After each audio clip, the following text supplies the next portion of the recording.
Hey everyone! So, I've been diving into all kinds of reviews and reactions for Joker, the 2019 film directed by Todd Phillips, and, honestly, I'm shocked by how many people just didn't get it.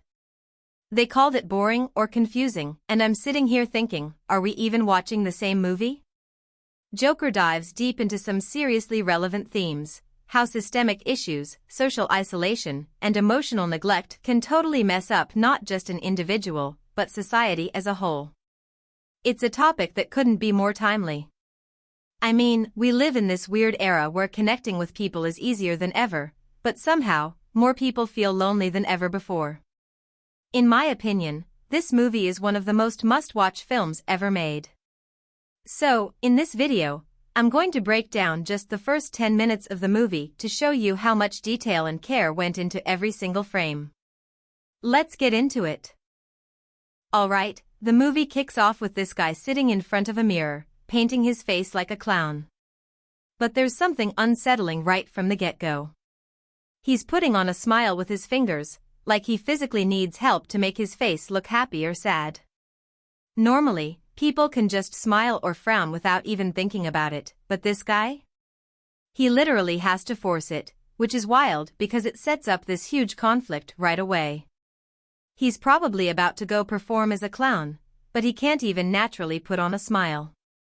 It's an ironic situation because when tries to smile, he sheds a tear instead. So, there's something seriously off here, like he's carrying this intense sadness inside but still has to play happy. And, yeah, I think we can all relate to that on some level, right? Those moments when you're feeling the worst, but you have to put on this mask and pretend you're fine just to get through the day. This guy just has to do it literally. Next, the scene shifts, and now we're in a bustling city, people everywhere, traffic, buildings, just classic big city chaos. Everything is kind of muted, like the city has this washed-out look to it. But at the same time, there's something almost peaceful about it. You've got this upbeat piano music playing, and it's coming from this random guy sitting outside a music shop, playing his heart out. And here's where it gets interesting. The clown shows up, dancing around with a sign in front of the shop. And he's putting on a whole show, acting like he loves his job. He's totally in character, looking goofy with this sign that he's accidentally holding upside down, which just adds to the charm. You almost feel like, yeah, maybe he's got this clown thing down. Then, bam, out of nowhere, these 5 teenagers show up.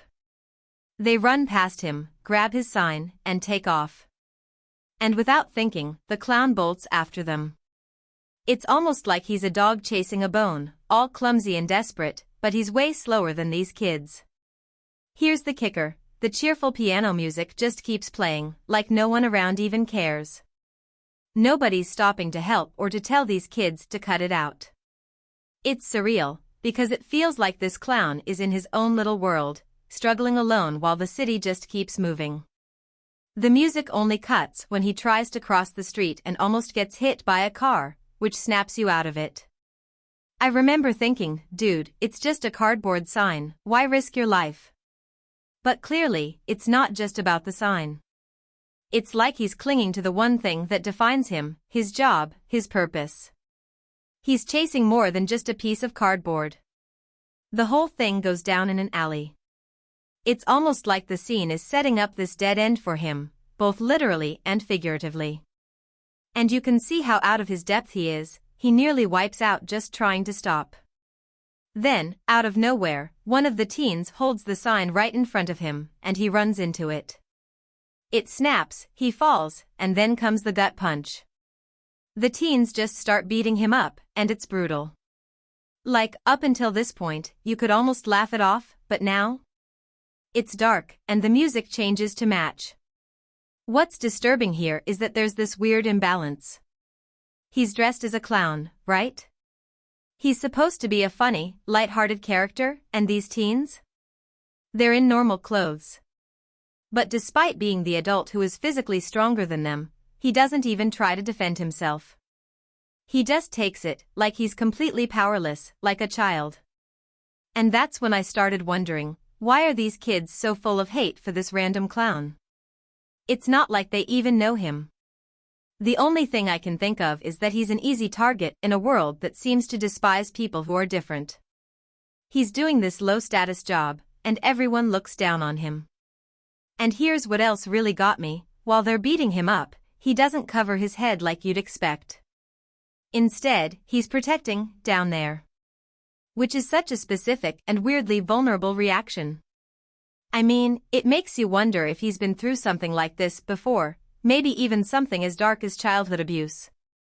It's a detail that's easy to miss, but adds this whole other layer to the character's trauma and isolation. It's a scene that sets up everything we're about to see. The violence, the loneliness, the way society shuns him. It's intense and deeply unsettling. Alright, picture this: after that brutal alleyway beatdown, we see our guy, alone in a dark room, just laughing. And this isn't a quick chuckle, this laugh takes up almost a full minute. Right away, you know this laughter means something deep. But it's not a happy laugh, not even close. Laughter usually symbolizes things like joy, freedom, or relief. But when you look closely at his face, he looks like he's in agony, like he's almost crying. You hear this loud, echoing laugh, but his eyes? They're pure pain. This, right here, is our first big clue that he's dealing with some kind of emotional disorder. I'll dig into that more in a bit. Then, after this intense laughing fit, he lights a cigarette. Now, addictions like smoking have different explanations: social, psychological, behavioral, even biological. Based on what we've seen so far, his reasons probably boil down to his rough life circumstances, tension relief, and maybe as a way to lift his mood. But who knows if there's a genetic part to this? Too soon to say. So, sitting across from him in this dim, cramped room, we've got his social worker, Deborah Kane. Her name tag says she works for the Department of Health, and she's watching him laugh, clearly judging him a bit, but doesn't say a word. Is it out of compassion? Or maybe just lack of interest? Hard to tell. Arthur sits there, staring blankly into space, and then he hits us with the question: is it just me, or is it getting crazier out there? And you know he's talking about how out of control and hostile the world feels to him, after just being jumped by those teens. This feeling of rising violence and social rejection is everywhere he looks. The social worker gives him this polite nod, like, yeah, times are tough, and casually mentions the rising unemployment in the city, but she's not really engaging with what he's saying. She probably doesn't want to criticize the system since she's part of it. Then she switches gears, asking how he's been doing and if he's still keeping up with his journal. He responds with this almost forced smile. She reminds him that she's asked to see it before, but he's never actually brought it in. And here's where we learn his name, Arthur. You can tell this reminder stresses him out, his leg starts to shake, and he actually has to hold it down to keep calm. Then he finally takes out the journal and hands it over, explaining that it's not just a journal but also where he writes down jokes he's come up with since he still wants to be a comedian. As she flips through it, we get these disturbing glimpses of the pages. It's messy, the writing is all over the place, there are several misspellings and glued-in pictures and drawings, and a lot of it revolves around death. The social worker's clearly freaked out by what she's seeing, and she even claims she didn't know he wanted to be a comedian. Arthur's confused and frustrated, like, didn't we talk about this already? It's obvious there's some kind of disconnect between them, and Arthur's starting to feel like she just doesn't listen. Then she pauses on a page where he's written, "I just hope my death makes more sense than my life." This line packs a punch. It tells us Arthur feels worthless, like his life has no value. But here's the kicker, he writes sense instead of sense, which could be his way of calling out society, like a jab at how everything is measured in money.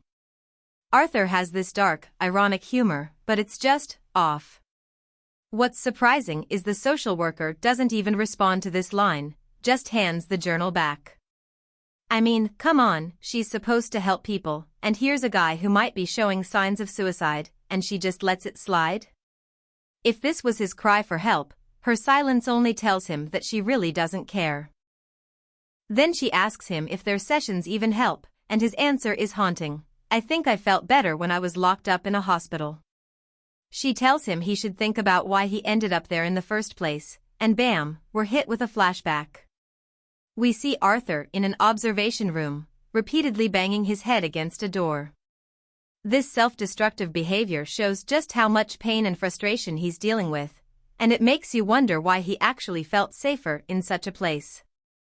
And here's where the movie sneaks in another layer. The room's totally empty, except for this clock showing 11:11. Now, some people believe seeing 11:11 means you're in sync with the universe or having some kind of spiritual awakening. But for Arthur, that's obviously not the case.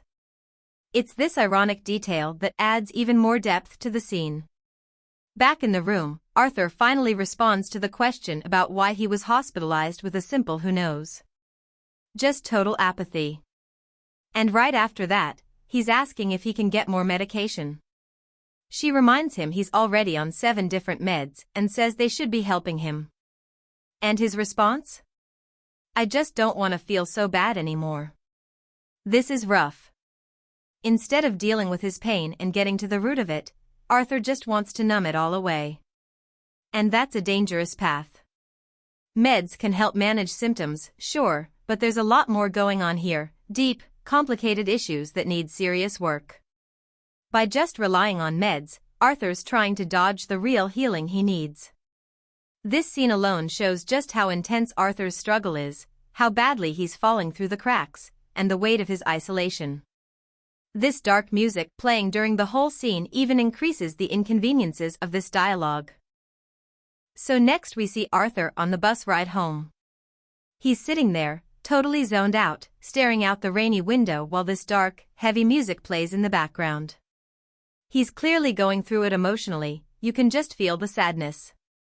And then, right in front of him, there's this little kid sitting with his mom. The kid looks bored and starts watching Arthur. And here's where we really get a glimpse into Arthur's heart. Instead of ignoring the kid, like most people would, he actually tries to cheer him up. Arthur starts making funny faces, trying to make the kid laugh. And for a moment, it's like this little pocket of warmth in a bleak world, Arthur and the kid having fun while everyone else just sits there in silence. Honestly, it's a super sweet, heartwarming moment.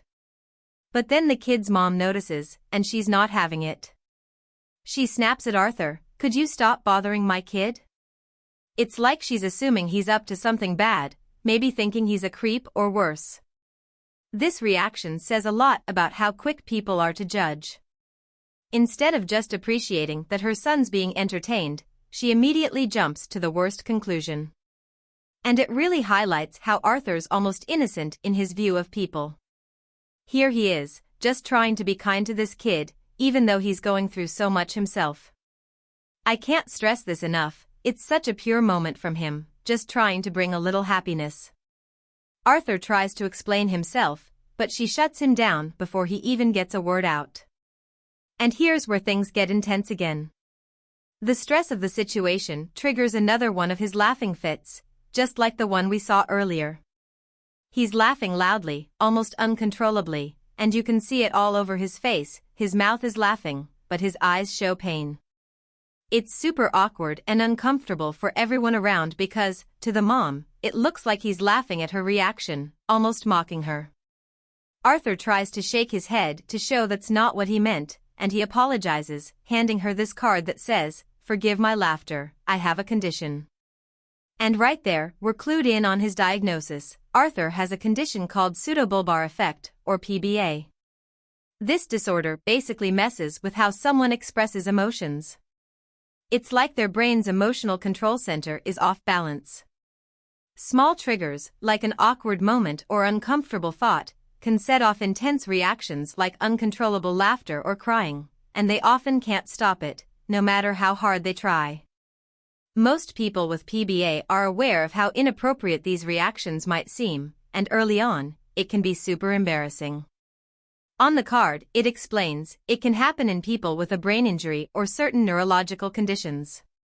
But here's the thing, PBA can also stem from issues like dementia, a stroke, alcohol abuse, multiple sclerosis, and other conditions. So if Arthur's card was made specifically for him, it might hint that he's got some traumatic brain injury in his past. And here's a detail that really paints the mom in a bad light. The card actually says, "Kindly return this card," but she doesn't give it back. I mean, that's rude, right? She can probably guess he's going to need that card for situations like this in the future. But instead of showing understanding, she just looks annoyed, rolling her eyes as Arthur tries to control his laughter. This whole scene gives us a harsh look at how people with disorders like Arthur's are treated, stigmatized and shut out instead of being met with compassion or patience. Arthur's trying his best, even with a disorder that makes social situations a nightmare, but all he gets is judgment and rejection. After Arthur gets off the bus, he heads into a pharmacy, and let me tell you, the once normal and peaceful vibe of the city we saw at the beginning is totally gone. Now, the environment is dark and grimy, everything's covered in graffiti, and there are literal mountains of garbage bags everywhere. This is clearly a nod to the infamous garbage strike in New York City back in 1981. And in the background, you can hear police sirens blaring, which really drives home the point about urban crime. Honestly, this is not a place I'd want to live. So, after he's picked up his meds at the pharmacy, Arthur drags himself over to a set of stairs. His posture is already super defeated and hopeless, and these stairs serve as a powerful symbol of his life situation, hinting at what's to come in the story. They're dark, long, and look incredibly exhausting to climb.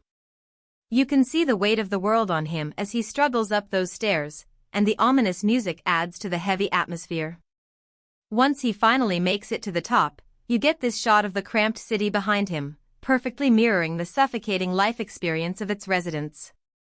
It's such a striking image that really encapsulates Arthur's struggle and sets the tone for the challenges he's facing. Alright, so what's left to say?